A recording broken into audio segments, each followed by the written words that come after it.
बिस्मिल्लाहिर्रहमानिर्रहीम। Welcome back नाज़रीन, वापस आ चुके हैं हम सहरी की स्पेशल ट्रांसमिशन में। वक्त बहुत कम रह गया है तो इसलिए हम आखिरी नोट्स पे जाएंगे। अल्लामा साहब की तरफ चलते हैं पहले हम सब, ताकि इस बात का एक लुब्बे लुबाब निकल कर आ जाए। बिस्मिल्लाहिर्रहमानिर्रहीम। बस मुख्तसर में ये कहना चाहूँगा कि हज़रत आदम अलैहिस्सलाम के पास 6 अशख़ास आए। 3 नूरानी थे, गोरे थे, और 3 की रंगत कम थी। तो जो गोरे थे वो दाईं तरफ बैठे। तो हज़रत आदम अलैहिस्सलाम ने उससे पूछा तुम कौन हो? पहले वाले ने कहा मैं अक़ल हूँ।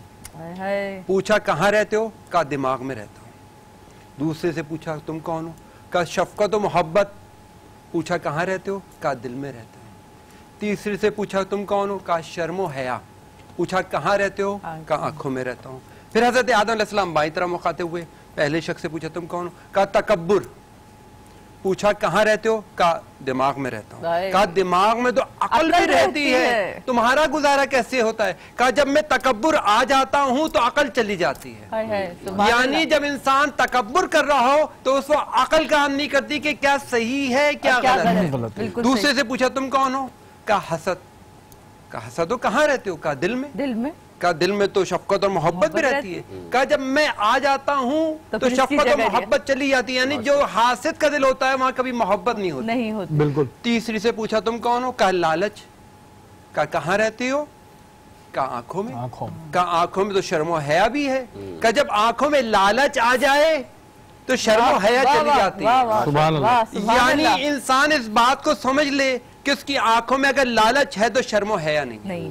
उसके दिल में हसद है तो शफ़क़त और मोहब्बत नहीं है। उसके दिल में दिमाग में तकब्बुर है तो समझ ले वो अकल से काम नहीं ले रहा, और जो अकल से काम नहीं लेता वो गुमराह हो जाता है। बेशक बेशक। बिस्मिल्लाहिर्रहमानिर्रहीम। अतिउल्लाह व अतिउर रसूल व उली अम्री मिनकुम। अल्लाह फरमाता है अतात करो अल्लाह की, अतात करो रसूल की, और जो तुम में बड़े बनाया जाए। जब इंसान के अंदर मादा अतात आ जाएगा ना, इत्तबा आ जाएगा, तो उसके अंदर गुरूर पैदा नहीं हो सकता। क्योंकि जब किसी की पैरवी करेगा तो फिर इतनी सी बात है कि फिर वो अपने आप को नहीं, सामने रोल ऑफ मॉडल है वो उसकी जिंदगी को देखेगा, और जब उसकी जिंदगी पर देखकर अमल करेगा तो तकब्बुर का मादा पैदा नहीं हो सकता। और वो रोल ऑफ मॉडल हमारे रसूल खुदा सल्लल्लाहु अलैहि वसल्लम है, जिनके ऊपर कूड़ा फेंका जाता था और वो रोज उसी जगह से गुजरते थे, और जब नहीं फेंका गया तो इयादत के लिए पहुंच गए। तो जब रोल ऑफ मॉडल ऐसा हो और उसकी उम्मत ऐसी हो तो उसे शर्मिंदा ना होने दीजिएगा, क्योंकि वो जब शर्मिंदा होगा तो फिर शायद कभी भी हम अपने मालिक के सामने नजर नहीं उठा के कह पाएंगे कि हम इसके उम्मती हैं, क्योंकि उसने तो हमें बख्शवा ही देना है, वो हमें बख्शवा देगा। हमें इतना यकीन है इस बात का, इस पे हम सब मुसलमान हम इस यकीन के साथ ही हर गुनाह को सर अंजाम दिए चले जाते हैं कि वो हमें माफ भी कर देगा और हमें बख्शवा भी देगा। जरा आपसे जी